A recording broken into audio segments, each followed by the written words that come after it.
côté de Philippe. Bravo, merci. Merci Adrien. Et Adrien est beau gosse. Député beau gosse, hein, franchement. Mais c'est bon, tu arrêtes. Ça va? Ah bah merci Adrien d'être là. Merci à vous. Franchement, je sais que là sur Twitter, il va avoir un déferlement. Il est beau gosse, il est beau gosse, il est beau gosse. Il est surtout là pour nous parler du handicap. Hein, Adrien. Alors Adrien, merci déjà d'être là. C'est courageux de votre part. Il paraît que vous avez été missionné par le Premier ministre pour travailler sur le handicap. C'est ce qu'on m'a dit. Alors, c'est pas courageux d'être là. Vous l'évoquiez tout à l'heure, je crois. J'ai effectivement été à l'origine du mouvement En Marche avec Emmanuel Macron. Et ce que j'ai compris à ses côtés, c'est qu'il fallait aller au contact. Il faut aller là où sont les gens. Voilà. Ah, ils sont là. Et dans une grande émission populaire comme la vôtre, qui est regardée, je crois, par beaucoup de jeunes, je pense que c'est important de venir parler de ces sujets-là. Et c'est ça qui explique ma Merci Adrien. Merci beaucoup Adrien d'être là. Je voulais, avant de répondre à votre question, rebondir sur ce que vous disiez, Marion, tout à l'heure. C'est-à-dire qu'effectivement, vous remercier et même vous féliciter, parce que je crois que c'est sincère, d'organiser ce genre d'émission. Et ce qui est formidable, c'est que vous avez effectivement des chroniqueurs qui sont tous en situation de handicap, mais qu'on ne parle pas de handicap. Non. Et on va parler de la présence des personnes en situation de handicap dans les médias. Et on aura gagné quand effectivement il y aura des personnes en situation de handicap dans les médias pour parler d'autre chose que du handicap. Et c'est ce qu'on est en train de faire ce soir. Merci Donc, bravo pour ça. Merci Adrien. Alors, je vous le dis, moi je vais dire la vérité. Quand on va voir des patrons de chaîne, quand on va voir, mine de rien, des producteurs, tout le monde vous dit, moi, un mec handicapé à l'antenne, ça va pas faire d'audience. Parce qu'on dit les choses ici. Donc les mecs, ils nous disent, nous, on est une entreprise, mine de rien, on doit faire rentrer des sous, et donc on peut pas le faire. On peut pas mettre des mecs comme ça à l'antenne, tu vas voir, ça va pas marcher, tout ça. Donc il y a d'abord un aspect économique. Pourquoi est-ce que vous trouvez, vous, autour de la table, qu'il y a assez de personnes en situation de handicap à la télévision? Alors, des personnes handicapées à la télé, il y en a très peu. Hein. Philippe, vous en connaissez ou pas? Moi, j'ai une chronique sur France 5 depuis 5 ans. Exactement, il y a Frédéric Zetoun sur France 2. Il y a des personnes qui sont il y a Grégory à la radio. Il y a beaucoup à la radio aussi, il y en a quelques-uns. Il y a un garçon sur M6, Grégory Curillon, et qui est dépourvu de l'avant-bras gauche également, qu'on a vu. Il y a Ashley, qu'on a vu dans la Nouvelle Star sur M6, également une candidate non-voyante. Malvoyante, c'est surtout des candidats qu'on voit. Mais si je peux me permettre, un garçon formidable qui est autiste Asperger, qui s'appelle Joseph Chovanec, et qui a des chroniques sur Europe 1, si je ne dis pas de bêtises, ça s'appelle Voyage en Autistan. C'est formidable, je vous conseille d'écouter, de le lire aussi, parce qu'il en a fait et ça marche très bien pour lui. Donc, pour vous dire que ça marche, ça peut marcher. Julien, est-ce que vous trouvez qu'il y en a assez? Alors, c'est pas que je trouve qu'il y en a assez ou pas assez, c'est qu'il ne faut pas oublier aussi une chose, c'est que 80% des handicapés, c'est invisible. Donc la plupart d'entre eux, ils n'ont pas trop envie de le dire, comme on a vu le reportage de tout à l'heure. Exactement, il n'avait pas forcément envie de le dire. Et il y en a beaucoup encore, malheureusement, qui n'ont pas encore l'envie de le dire. Deuxième point, c'est qu'en fait, on a aussi des radios qui sont spécialisées avec des chroniqueurs, des journalistes en situation de handicap. Par exemple, je pense avec Vincent Lockman de la radio Vivre FM, où en fait, là, ce sont que des handicapés qui travaillent derrière. Mais nous, ce qui nous dérange, est-ce qu'on c'est pas intéressant. Moi, ce que je disais avec Adrien, avec Monsieur Taquet il y a un instant, c'est que moi, ça m'intéresse pas qu'il y ait que des handicapés. J'aimerais qu'on puisse faire cette émission toute la semaine. Oui, il y a un partage. Allons-y, de la diversité. Il faut qu'il y ait de la diversité, quelle que soit la différence, que ce soit une couleur de peau, que ce soit une religion, une croyance, une différence physique, quelle qu'elle soit, il faut accepter la différence. Il parle de radio, excuse-moi, mais il parle de radio de handicap. Mais qui écoute une radio sur le handicap? La personne handicapée dit non, j'ai pas envie d'écouter ça, c'est bon, c'est mon handicap, ça me gave. Alors, je vais vous dire, alors que le valide, il dit non, ça m'intéresse pas. Philippe, il y a un truc qui est dit par les patrons de chaîne, je vous jure que c'est vrai, qui disent souvent les handicapés ne veulent pas voir des handicapés à l'antenne. Non, mais pas un groupe, pas un groupe d'handicapés, c'est ça qui est important. Regarde, franchement, s'il y a bien un groupe qui le fait, c'est France Télévisions, qui est vraiment mis le paquet avec le programme Cours Vestiaire, les Jeux Paralympiques, 100 heures de direct. C'est formidable. Mais c'est extraordinaire. On est dans un début de changement. Tu veux que je te dise en plus un truc, c'est que ça cartonne en audience. Les Jeux Paralympiques, ça cartonne. Ça a cartonné, c'est extraordinaire. Je dirais pas que le changement c'est maintenant, parce que ça n'a pas fonctionné. Mais on est vraiment dans ce début-là. Adrien Paquet. La situation aujourd'hui, c'est les personnes en situation de handicap à la télé, c'est 0,8%. Oui.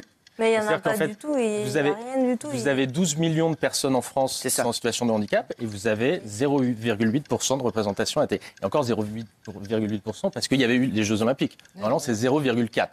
C'est notamment le Téléthon, etc. Il y a eu beaucoup de temps d'antenne. Donc c'est un vrai sujet. Juste, moi, je vous renvoie une question.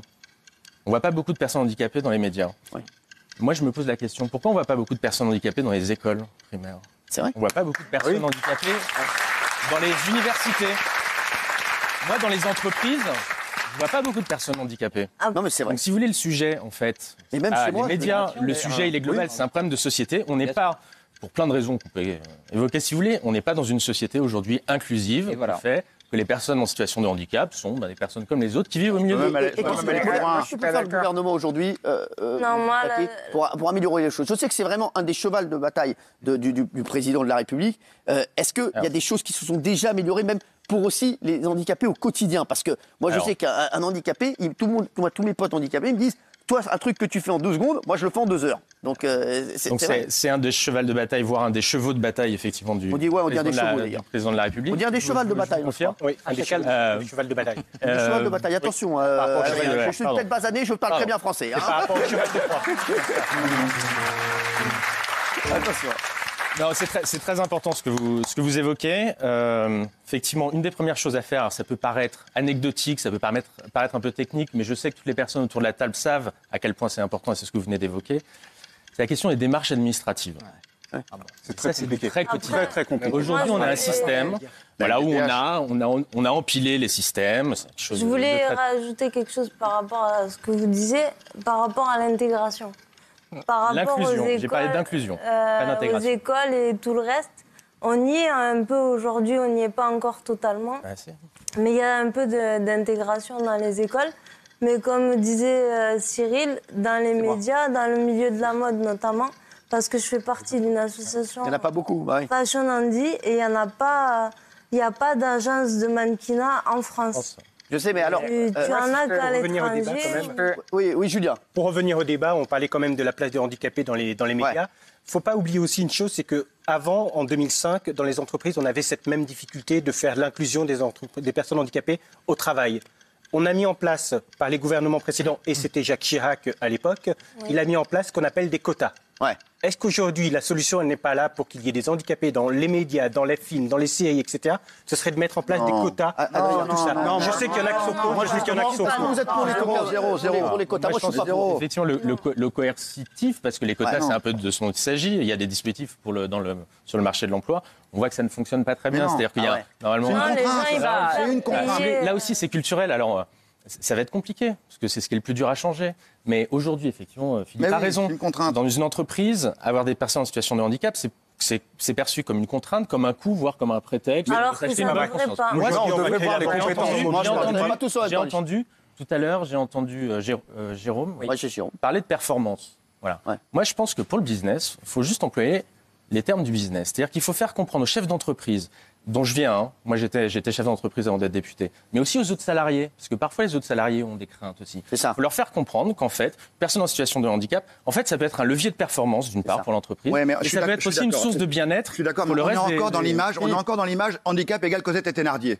Tant qu'on ne sera pas sorti de cette putain d'image, excuse-moi je dis un gros mot, mais tant qu'on ne sera pas sorti de cette putain d'image qui nous colle à la peau, handicap égale gêne, handicap égale je ne sais pas quoi en faire, handicap égale peur, donc si j'ai peur, j'y vais pas, je ne sais pas comment affronter la personne. Donc le chef d'entreprise il dit... Donc il faut forcer la main. Est-ce que je peux vous poser une question, les chéris? 2 secondes. Moi, voilà, je vous dis la vérité.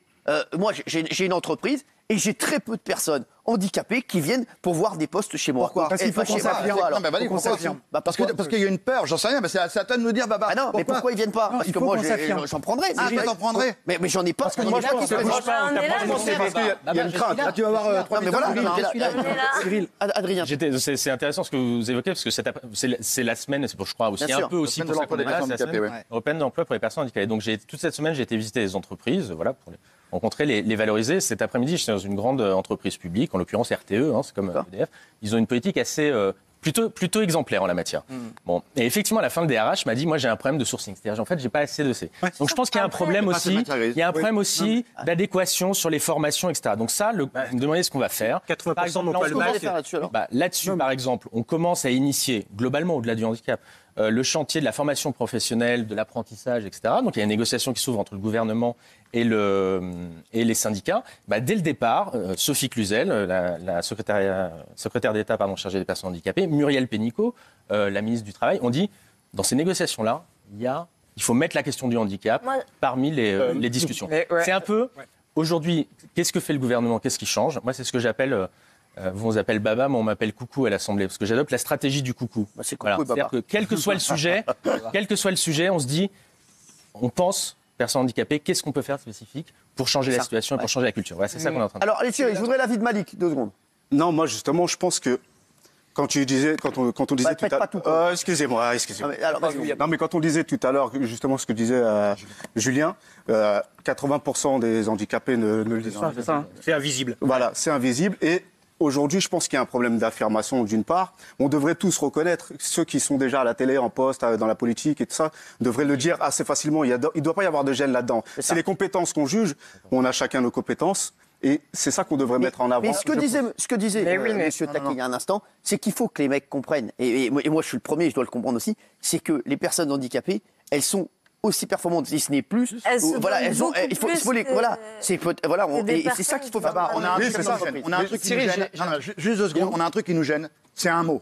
Le mot handicap. C'est ça. Quand je fais une conférence en entreprise, que je vais parler du dépassement de soi, des objectifs à atteindre, le travail d'équipe, je fais carton plein. Ouais. Cette semaine, je me suis baladé dans pas mal d'entreprises, et il y a le mot handicap.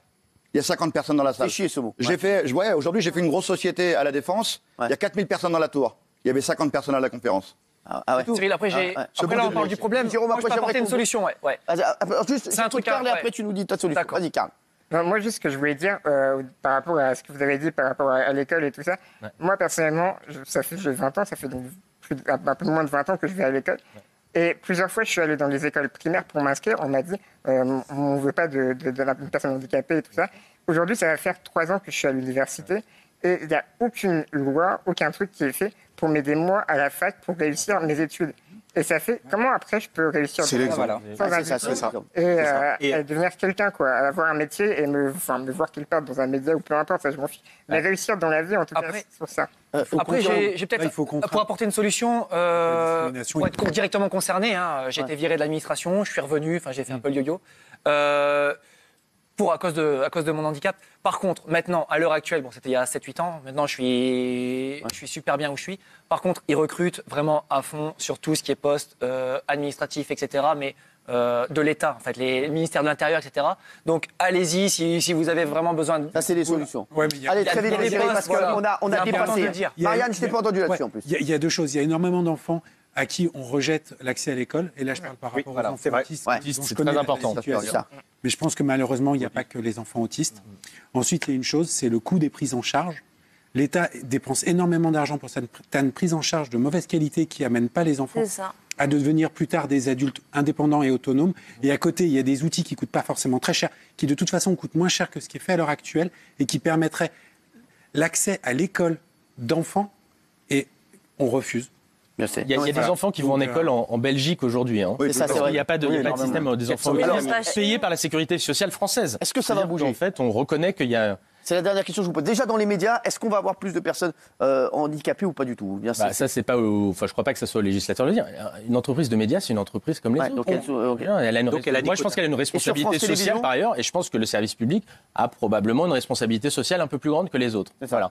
Mais effectivement, ça va bouger par les initiatives que vous prenez, initiatives de vos petits camarades de TF1 avec une mention particulière. Bravo. Voilà, c'est ça qu'il faut faire. C'est comme ça. Et puis, il faut que toute la société bouge. Il faut qu'on aille vers une société inclusive. Et c'est comme ça que ça va changer. Donc, je voudrais vous remercier. Baba, pour conclure, là, toutes les chaînes de télévision, autour de la table, vous avez plein de petits Harry et Roselmack qui ont envie d'y aller. Exactement. Merci. Je veux remercier Adrien Taquet.